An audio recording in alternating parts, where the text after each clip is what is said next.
Prince Harry didn't just lose his temper in court, he lost control. To sit here and go through this again, and to hear them claim in their defense that I don't have any right to privacy, is disgusting. They have made my wife's life an absolute misery, my lord. Prince Harry nearly broke down in tears in court today, weeping about Meghan Markle's misery.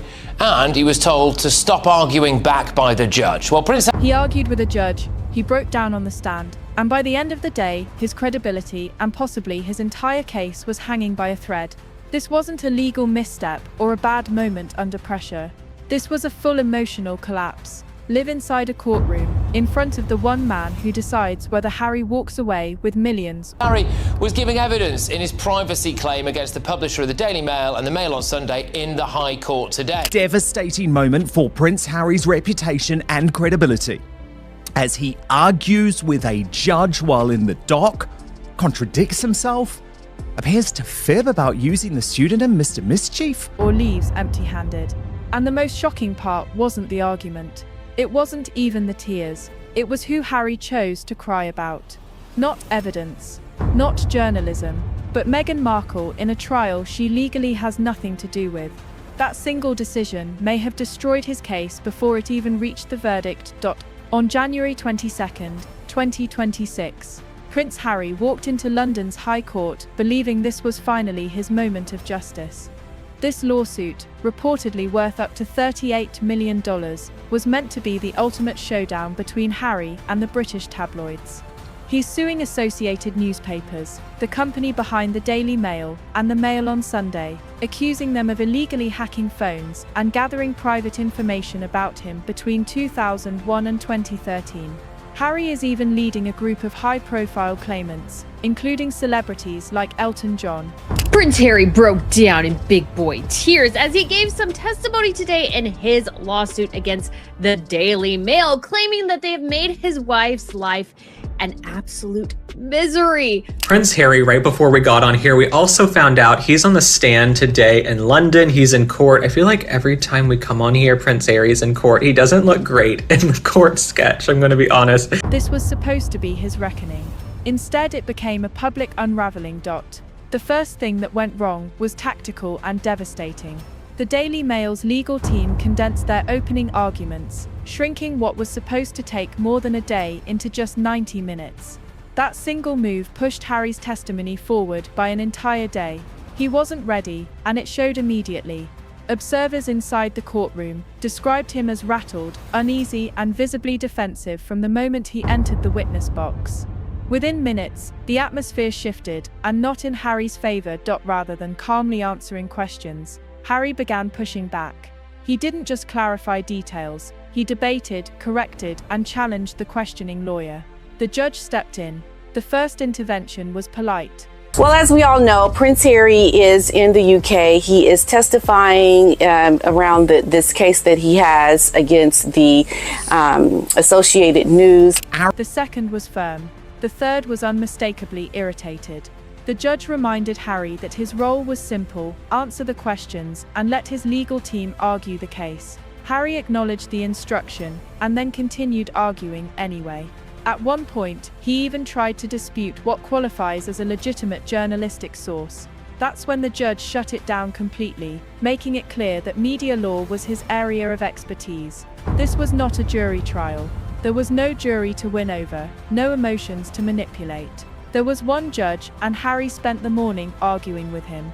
Then came the moment that changed everything. Harry's voice cracked. He appeared visibly emotional and told the court, in a direct quote reported from inside the courtroom, "They have made my wife's life an absolute misery." The room reportedly went silent. Legally, that statement made no sense. Arrogant and pig-headed Harry started arguing with the judge. This was just part of their exchange.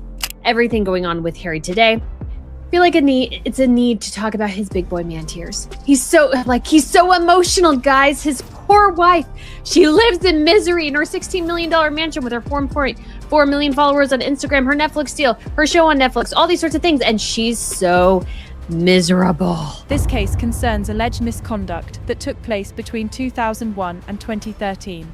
Harry didn't meet Meghan until 2016. She has nothing to do with the articles, nothing to do with the timeline, and nothing to do with the evidence. Yet Harry centered her anyway.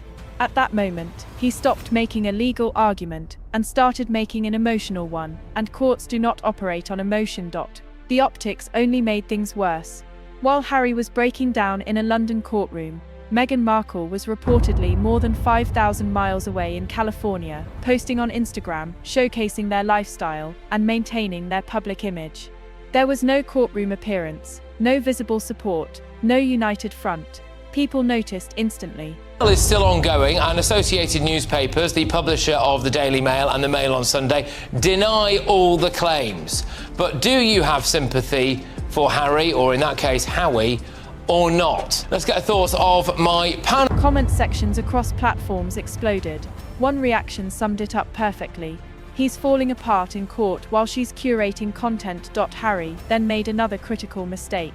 He told the court that his life should never be commercialized by the media. This coming from a man who released a 400-page tell-all memoir, sold intimate family details, filmed a Netflix documentary, sat down with Oprah for a global interview, and monetized nearly every private chapter of his life. Now he wanted a judge to believe that privacy was sacred to him. That contradiction followed him throughout the day, like a shadow. As one observer bluntly put it, you can't sell your life and then sue others for watching. Things became even more uncomfortable when it became clear that much of the evidence in the case centered not on Meghan, but on Harry's former girlfriend, Chelsea Davy. Chelsea has moved on. She's married, has children, and lives a quiet life far removed from royal drama. Yet Harry dragged her name back into court, spoke emotionally about their past, and even admitted he called her the night before giving testimony. A married man in court, emotionally revisiting an ex, while his current wife was across the ocean. The optics were brutal. Then came another bombshell. The defense alleged that Harry used a secret Facebook account under the name Mr. Mischief to contact journalists. Harry denied it, but the lawyers suggested they had evidence to support the claim. They also produced records indicating that some journalists Harry accused weren't hostile adversaries at all, but social acquaintances, people invited to parties and part of the same circles. That revelation alone shattered the narrative that Harry was relentlessly hunted by the press. The most alarming development came next. Reports emerged that key members of Harry's legal team had resigned or were considering walking away from the case. That does not happen in strong lawsuits. Lawyers walk away when evidence falls apart, instructions become impossible, or credibility is gone. One legal analyst summed it up perfectly. They're not abandoning the law, they're abandoning Harry's version of events. If Harry loses this case, he doesn't just lose in court. He could be forced to pay the other side's legal costs, potentially tens of millions of dollars, on top of existing legal debts.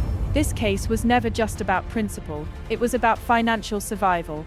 Harry appears trapped. The royal safety net is gone. Netflix momentum is fading, Spotify collapsed. Public goodwill is evaporating. This lawsuit was supposed to be the reset, the turning point. Instead, he argued with a judge, cried about the wrong person, contradicted himself under oath, and may have alienated his own lawyers. The judge saw it. The lawyers saw it. The public saw it. The only person who doesn't seem to see it is Harry himself, and that may be the saddest part of all. So what do you think? Is Prince Harry a genuine victim of media abuse, or is this the most spectacular case of hypocrisy we've seen in years? Drop your thoughts in the comments, like the video if this breakdown helped you see the full picture, and subscribe because this story is far from over.